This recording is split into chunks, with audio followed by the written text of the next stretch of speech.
Hey everybody, Jason Sherman here. In today's episode of Zero to CEO, I chat with Points strategy consultant Julia Menez. Welcome to the show. Hi, Jason. Thank you so much for having me on. I'm excited to be here. Awesome. And we're going to be talking about everyday expenses for free travel and how you can use points. And I am really bad at that. My girlfriend is really good at it. She's always using points to get like free rooms, free trips, and things like that. For someone like me who doesn't really know how to do this, I'm like the worst person at this. What are some of the mistakes that people make when using points and miles? Yeah, one of the main mistakes that people make is that they tend to book points flights the same way that they would book cash flights. So, for example, when people are looking for flight deals with cash, they tend to search round trip. But with points, it's better to book everything in one-way segments. Because if you're going to Europe, the best flight deal on the way over might be with British Airways, but on the way back, you might be flying Air France. The discounts that you tend to see when booking round trip with cash, they don't really show up with points. So I recommend always booking in one-way segments. That's probably the Interesting. easiest shift to make. Yeah, not a lot of people do that. They're always looking for a round trip because you're going to a place and coming back a couple days later or a week later or whatever. So that makes a lot of sense to look at the different, I guess, airlines and see which one's cheaper on the way back. That's not a bad idea. One of the, we happen to be planning a trip to Europe now for March of next year, but we've been holding, and we've known about this trip for like a year now. So we're holding off on buying the plane ticket to Spain. And so I guess this would be a really relevant question is when should we start to think about buying our plane tickets? Because some things we see online say a year ahead of time, but now maybe you have different advice?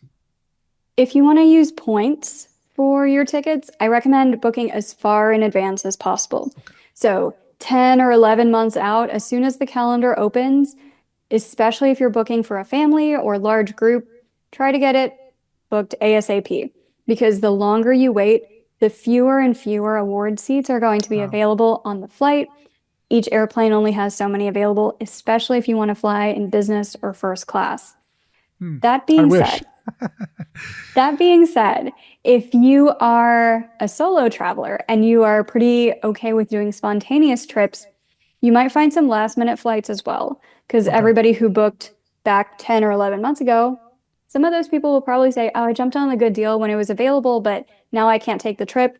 They'll go ahead and cancel their trip 2 weeks out or something. Those will go back on the market. So either booking really far out or really last minute. Right. But again, There's most no people, there's no happy medium, right? Because if you book like a couple of months beforehand, then there's no deals. That's it. it's a very unhappy medium, which is how most people would be searching for flights. A normal person would be planning 5 to 8 months in Right. advance of their trip, but by then all the good deals are probably Ugh. gone. So 10 to 11 months is really the sweet spot you're saying?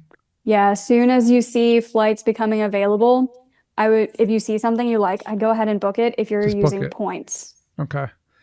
And you're mentioning like last minute deals. That sounds like a travel hack. I've seen people talk about like standby and like, canceled seats or whatnot. Are there any other kind of travel hacks to get cheaper deals or find ways to get better deals? I mean, what else is there? I specialize in points and miles. There are a lot of other ways to do this. I think a lot of them tend to be a little bit riskier, where people are like, let's do the skip leg flights, where if I really want to fly to Atlanta, but it's cheaper to go from New York through Atlanta into Texas, let's just not take the last flight. It's super risky. I don't recommend people do a lot of those. And I think a lot of those tips become very widespread because they're very clickable and Yeah. great for the TikTok algorithm. But I specialize more so in studying the award charts, the best ways to use credit card points, move them around to partner airlines to get some really outsized return and save about 90% off of business class and first class flight redemptions by using points. That's crazy. So how do you do that? How do you move around credit card rewards are there mistakes people are making? Are there better suggestions you can make? Like walk us through it. Sure, a common mistake that people make when they have any credit card points is to just cash them out through American Express's website or Chase's website, Capital One's website, where you're probably just getting 1 cent per point or something. If you have 1 million points, that's worth $10,000. So that's a very common way for people to use their points if they even know that these points exist. Mhm. Because a lot of people, one step below that, are just focused so much on Delta miles. It's very Mm. difficult to get a lot of value out of Delta miles. Anybody who's used those has probably seen that it costs like 800,000 points to try to fly in business class over to Europe. It's getting crazy. So instead of that, a lot of the credit card partners that are more valuable, so American Express, Chase, Bilt, Citi, Capital One, they have transfer partners. Instead of using the credit card company's own website, you can oftentimes find much better deals by instead transferring your points to something like British Airways, Air Canada, Air France, Singapore Airlines, Cathay Pacific. Okay, so The more hard, specific airlines. correct. The hard part is finding these deals in the first place. Because Oh, another mistake that people make is they'll geez. just speculatively move points like, oh, I saw Julia on Instagram or YouTube said that she was able to do this Cathay Pacific flight. I'll just move my points over in case something like that comes up again. But Oh if you no. do that, it's like asking somebody, what were your winning lottery numbers? I'm going to write down those lottery numbers too. So I win the lottery. Right, it's too late. It doesn't work like that. Right, So, you got to look for the next one. correct. So you're saying like there's tips and tricks and tactics that you're using, and you're saying start using those for future trips, not current trips, because you're going to fall into traps. It sounds like. Are there credit cards specifically that are really good for travel points, better than others? Yeah, we do free credit card consults at geobreezetravel.com/consultations. For the best credit cards, I recommend not just Googling best credit cards and then applying for all of those because Right. they may be the best ones, but they're usually just the ones that pay the highest commissions to whoever uses those affiliate links. So, what I recommend instead, work backwards. Try to figure out what is your goal with Mhm. points. If you want to fly to a certain destination, figure out who is it that flies there? What kind of points do you even need in order to book that airline? It might be with a partner flight, because let's say that you want to fly American Airlines business class. You might be able to find that flight cheaper, not through American Airlines, but with booking through British Airways or Right. Alaska or Qatar or Qantas. So, studying the partners. And Right. then once you figure out, okay, I know where I'm going, I know who I'm going to fly there, I know where I need to transfer my points, what kind of points do I need, let that determine what credit card you're actually going to open. If all of that sounds very complicated, we do all that math for you. We do free Nice. credit card consultations, geobreezetravel.com/consultations. That's cool. Um, so let's talk about a specific scenario that I'm currently in the middle of. So like for example, my girlfriend uses American Airlines a lot. She gets points which gives her companion flight of $99, something like that, right? I can fly for 99 bucks if she already books a trip domestically. Let's say someone like a couple like us, we're traveling domestically twice a year, typically same type of locations like Florida in the winter, and then like West area, like Texas area, Arizona area once in the winter as well, and then Europe maybe once. What do you suggest to like, because this is pretty typical, a couple who like travels abroad one time a year, maybe locally once or twice a year. What do you recommend to people like us? I recommend using your points more so for the over the ocean flights. I've Okay. seen that people tend to get a lot more value of them out of their points that way, especially if you wanted to do something like a lay flat seat. For all the domestic flights, sometimes you can get good redemptions, but oftentimes I would use those for earning the points and then redeem them for the international flights because you usually won't get very great redemptions for the domestic flights. The planes aren't going to be that great. First class is a glorified That's true. recliner. It's not even a nice bed with all Right. the food and everything. So I would just pay for the domestic flights with money on the right credit cards, use those to earn a bunch of points, and then redeem those points for those over the ocean trips, which can easily cost tens of thousands of dollars. So how do you even determine the right credit cards for these domestic flights? There's a few different ways to do this. So one, the free credit card consult. Um, the ways that people can earn a lot of points quickly, if you get a new credit card, it probably comes with a sign up bonus offer. Okay. So it'll be something like earn 60,000 points if you spend $4,000 on this card in the first 3 months after opening it. Hmm. If you're opening a new credit card, make sure you meet that sign up bonus because that's going to be the majority of your points. Okay. So that's plan A, is just use whatever credit card you most recently opened, get the sign up bonus. Plan B, if you're like, I have some credit cards already, I don't really want to open any new ones, Right. there's a free app called Card Pointers. You don't have to give it any financial information. You just say, here's what I need to buy. Here's the credit cards I already have. Do the math for me of which of my credit cards do I use for groceries? Which ones do I use for gas? Which one do I use for online purchases? It will do the math of all the bonus categories for you. So you know what's the best card to use for any given purchase. That's really cool. Plan C. If you're like, I don't want to deal with multiple credit cards, I just need like a simple answer to everything. I Yeah. would just get something like a Capital One Venture that earns 2 points per dollar everywhere.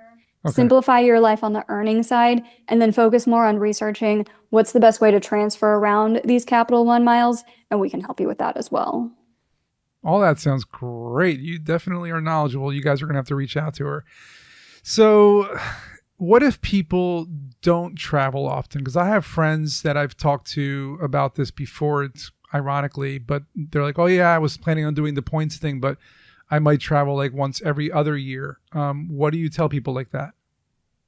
That's perfectly fine. I think that Instagram is an illusion where it seems like people are constantly traveling. Yeah, But if it you does think seem like that. But if you think about it, so let's say that I take about 3 big trips per year. Lots of photos come from each trip. If I'm going on a trip, you're seeing pictures of the plane, of the hotel, of all the excursions, and I'm The batching whole this content. experience. Yeah, Yeah, you're going to see content about that trip for the next 2 or 3 months. So I'm not constantly traveling. I was probably gone for a week, maybe 2 weeks, but you but took a lot of pictures, but I took a lot of photos. They're and you going to st- drip and you and out. you stagger it, right? You post them on schedule them and all that kind of stuff. Yeah. Exactly. And so I'm just doing 3 trips per year. But usually, when somebody starts following one travel influencer or one points person, they follow 20. You don't ever just follow just one. Right. And so now you're seeing 20 people who each take 3 trips per year. So Ugh, it's like your eyeballs and your brain are processing 60 different luxurious trips that you're not right. on. We are all batching photos. We are all dripping out content over months. And so a lot of people, where it's completely normal to take one vacation every other year, they're Right. like, why am I not on a business class trip every other week? For everybody who feels that way, I just want to remind you, Instagram is an illusion. Yes, it absolutely is. And they're getting sponsored by, and they're getting brands giving them money, and they're getting their trips paid for. And if they show the food in the bag and this, that, and the third, they're getting paid for these trips, right? Almost essentially in some ways. So we have to remember that this is not meant to be an Instagram post. It's meant to be a personal vacation. So we have to kind of put that mindset in there. Do you have like a personal travel story that was like a huge win using points? Oh, there have been a few. So one of my favorite flights that I've ever taken, it was a very short flight, but I had some points with Emirates. And the quintessential points experience is with Emirates first class, where you get to shower in the sky. Ooh, It is normally very expensive to do this from the United States, but I was doing some country hopping. So I flew from Egypt over to Dubai. It's like a 3 or 4 hour flight, but I crammed in so much stuff in that 3 and 4 hours. I was like, I need to walk up and down these stairs on the right. plane. I need the shower, obviously, Of Dom course. Perignon champagne, Oof. caviar, the Jeez. Bulgari amenity kit. They give you a tote bag and it's just like trick or treat where you're Wow. just like, give me all the stuff. Oh my God. I needed pajamas. Need is in quotes for all That of is this. bougie, bougie, man. Oh, I got so much content out Yeah, of I this can like imagine. 3 or 4 hour flight. So that was a huge win because it was 63,000 points at the time, which Oh was like wow. one credit card sign up bonus. Right. That's insane. So like one credit, if I just get one credit card sign up bonus, I can live like luxury. That's amazing. That's really cool. So you mentioned this consultation, this free consultation. They can get it at geobreezetravel.com. And can you walk someone through like what they might expect if they reach out to you? Of course. For everybody who wants to reach out, I actually have something else that might be of even more interest to you. Okay. So most of the time I hang out on Instagram, GeoBreeze Travel. If you want to send me a DM there, just send me the word podcast 2025. I'll send you a couple of free things. So the first one is our free hotel upgrade email template. Even if you don't have any points, even if you don't have any credit cards or anything, you can still get upgraded and get some for free and some pretty great free amenities at different hotels. I was able to get upgraded to, for free, $1,000 Hawaiian suite in the Napili Tower in Maui. They gave us champagne. They gave us all of these I need to luxury travel with you, goods. man. Yeah, it was incredible. So you'll get that free template for how I Okay. did this. Directions are in the template for how to use it as well. And the second thing is for business owners and entrepreneurs who are like, I feel like I'm leaving a lot of money on the table because I spend a lot with business expenses, personal expenses, Yeah. but I'm not optimizing for my credit cards. I have points already. That's not optimized. If you feel like you're leaving a lot of money on the table, DM me the word podcast 2025 on Instagram. And I'll also send you our calculator that we use internally. We haven't even released this to the public, but you can quickly calculate here is how much I'm leaving on the table with points and miles. And then if you want some help with that, then we are happy to help you with that as well. Perfect. Thank you, Julia. So, guys, geobreezetravel on Instagram, DM podcast 2025. I'll put it in the show notes, and check out geobreezetravel.com. Hope you guys are going to live like luxury because she's definitely doing it. All right, guys, enjoy the episode. See you guys in the next one.